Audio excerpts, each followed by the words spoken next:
Only one man can stop Kylian Mbappe, and no, that man is not Harry Maguire.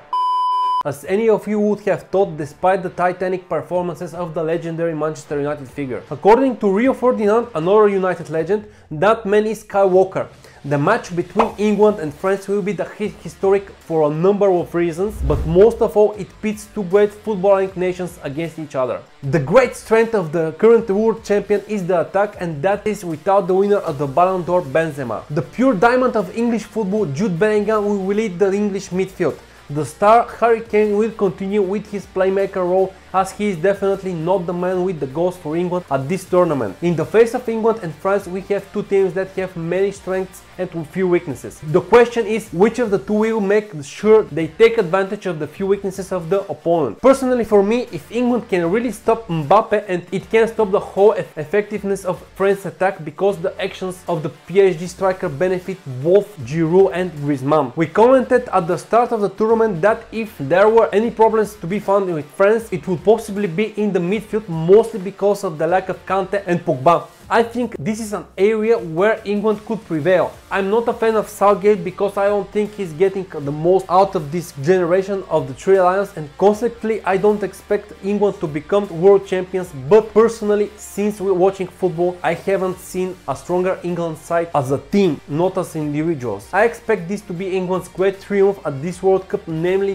dethroning the current world champion. Although compromising, my prediction here would be England plus 0.5 Asian handicap at 1.60, and for the more adventurous, you can play England to qualify directly at odds of 2.05. Netherlands against Argentina. Expectations for Argentina are ridiculously high. The nation's entire life in the next few months depends on the team's performances at the World Championship, because football in Argentina is a religion. The symbolism is huge. This is the first World Cup since the passing of the legendary Diego Maradona.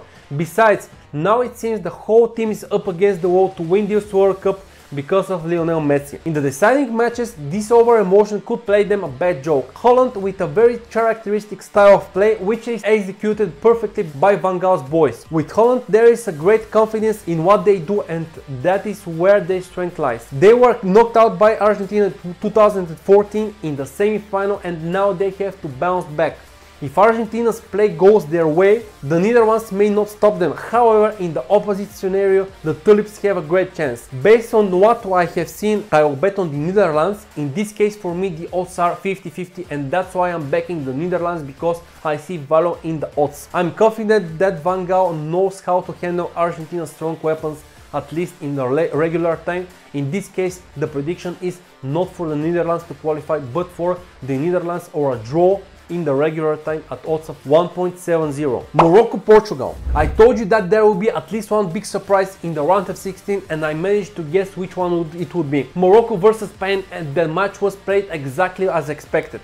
Unfortunately or not, Spain with their many calculations had not foreseen what the Moroccans had in store for them. But hats off to this great Morocco team, who impressed with their wise play. However, they expended so much energy in this game, both physically and mentally, that I just don't see them repeating the feat against Portugal. The fatigue is immense. What can I say about Portugal? They destroyed the Swiss, who are a very organized and disciplined team. But in this game, they look like Costa Rica in the game against Spain. I expect Portugal to continue to play without Ronaldo as a starter player once this has started, and Santos is ready to go all the way in that regard. And Portugal's speed is variety in this one tremendous. Prediction: Portugal to win at 1.70. Croatia against Brazil. It seemed like a given that Brazil would beat South Korea, but going in 4-0 up at the halftime was a bit too much. But the Brazilians seem to have no one to stop them. Rested and energized, they remain the top favorites to win the tournament. My fear is that despite a good performance by the brave Croatians, who once again demonstrated a very high level in this World Cup, they have no chance this time. Honestly, this seems to be the safest bet ever of these quarterfinals, and I can see Brazil qualifying, but the odds are phenomenally low, therefore not worth it at all. I do, however, see a value in the odds for few goals in the match. Brazil's defense is formidable, to say at least, and I don't think that Croatians have much of a chance to score at all in the match. They saw very well how South Korea came out and what happened to them. so they will be far more cautious and careful defensively. They will try to keep Brazil from scoring for as long as possible. The same thing that Switzerland did in the groups, rather than to go out to outplay Seleção, which would be stupid. That's why my prediction here is under 2.53 or under 2.75 Asian goal line at 1.87. Share your predictions for the quarterfinals and be sure to subscribe to the channel and like the video if you enjoyed it. Check out the services of bettingom.com if you want to make profit from sports betting in the long run by betting professionally.